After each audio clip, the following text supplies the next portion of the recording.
Principal ma'am and respected teachers and everyone. तो शुरू करने से पहले मैं एक चीज पूछना चाहूंगा, आवाज आ रही है? नहीं आ रही है। नहीं आ रही? अब आए। तो हम बात करते हैं 20 सितंबर 2025 को। कुछ था, क्या था? 20 होता। तो उसमें पब्लिक बोल से एक आंसर आया था कि रायता सबसे बढ़िया बना था। बना था? बना था? सबने खाया था रायता, लेकिन मैंने फैलाया था रायता।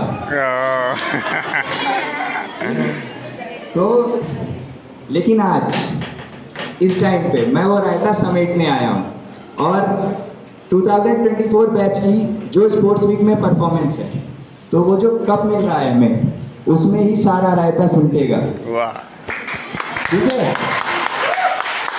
तो अब हम बात करते हैं कि सबने नीट का एग्जाम दिया है? दिया है? किसने नहीं दिया? बाकी ने दिया था, मैंने भी दिया था। मेरे 668 मार्क्स आए थे, 668। हाँ, 3 बार मिला के।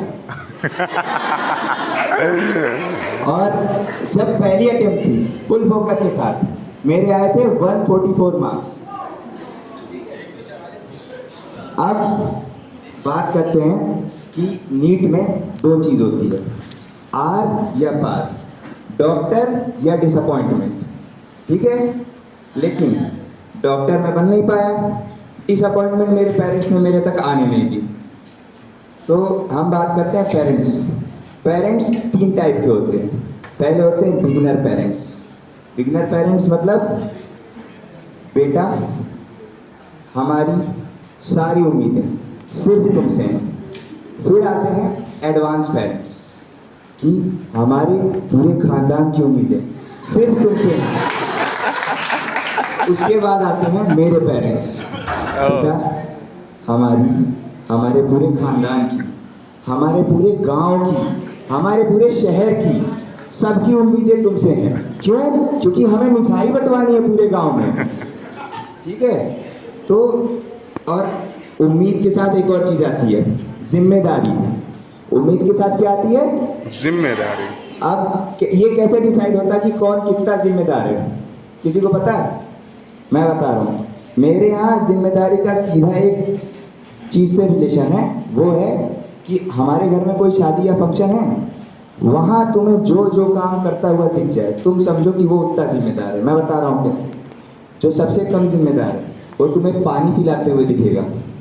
जो उससे ज्यादा जिम्मेदार है वो तुम्हें वहां पे पूरी चलाते हुए दिखेगा। उससे ज्यादा जिम्मेदार चावल बांटेगा। और सबसे ज्यादा जिम्मेदारी काम होता है क्या? मिठाई बांटना। ठीक है। और मेरे यहाँ मिठाई बांटने का काम मेरे पापा का है, क्योंकि मेरे घर में सबसे ज्यादा जिम्मेदार वो है। तो जब मैंने मतलब ये था कि नीट नहीं हो रहा, तो उन्होंने कहा नर्सिंग कर लो, आगे की जिम्मेदारी मेरी है। अब मेरे पापा को मिठाई बांटने का इतना शौक हो गया कि उन्होंने हर चीज में मिठाई बंटवा दी। मैंने 10th पास की, पूरे गांव में मिठाई बंट गई। इसके बाद 12th पास की, पूरे गांव में मिठाई बंट गई। अगले स्टेप में मिठाई कब बटी? College of nursing ASMC Shahjahanpur में एडमिशन हुआ, मिठाई बंट गई। अब लेकिन मुझे ये लगा कि ये मिठाई बट क्यों रही है। रीजन बताता हूँ। उन्होंने एक चीज कही थी, तुम नर्सिंग करो, बाकी हमारी जिम्मेदारी है।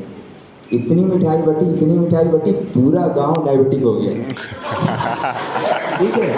तो ऐसा था कि मिठाई बटेगी। तो मैंने पापा से कहा, मतलब ये चीज तो ठीक है, नर्सिंग के आगे का स्कोप आप बता दोगे, पर ये अपॉर्चुनिटी कि पूरा गांव डायबिटिक कर दो और फिर इलाज तुम्हें ही करना है, ये चीज सही खेल गए। तो उसके बाद पापा ने मुझसे कहा कि ऐसा है, तुम्हें उम्मीद नहीं छोड़नी चाहिए। मैंने जब नीट दिया, 3 बार दिया, नीट के स्कोर 164, 239, 265।